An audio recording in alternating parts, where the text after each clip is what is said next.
蔡总统出访的行程来到圣克里斯多夫尼维斯这个小岛，针对总统大选爱甲韩国瑜对决，蔡总统讲伊有信心会赢。面对中国的军事的演习，总统是惊体讲，这明明就是中国例行性的军事演习。但是近年来每一届伊若出国访问，中国就会来做这个例行性的军事演习，实在是真奇怪。 我们在圣克里斯多夫，总统蔡英文一大早呢搭乘了水上计程车前往尼维斯岛。那天白云海水真清，这是这比海友邦圣克里斯多夫，经过15分钟左右的水上计程车的时间，蔡总统到尼维斯岛，这是真的观光客真介来这翕相转开地点。 两国合作的海岸景观公园动土啊，咱是提供技术，双方做伙出钱，为尼维斯这个岛打造因所需要的生态公园。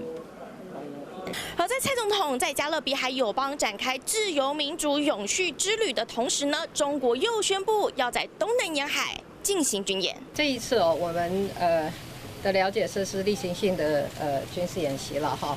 但是近来也变成我每次出访的例行性的演习了哈。蔡总统拜访美国开国元勋海米尔顿主持的时，面对前总统马英九批评脱离民主愈来愈远，嘛做出回应。这个前总统进来是不是火气大了一点？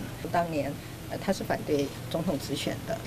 以无多理解有这款的评论。那不管是郭或者是韩，您跟他们有什么样不一样的地方？你觉得自己是不一样的地方？为什么只有这2个选项呢？有信心可以胜选吗？不管国民党推出谁来？你问了一个答案很清楚的问题嘛，当然是有信心的啊。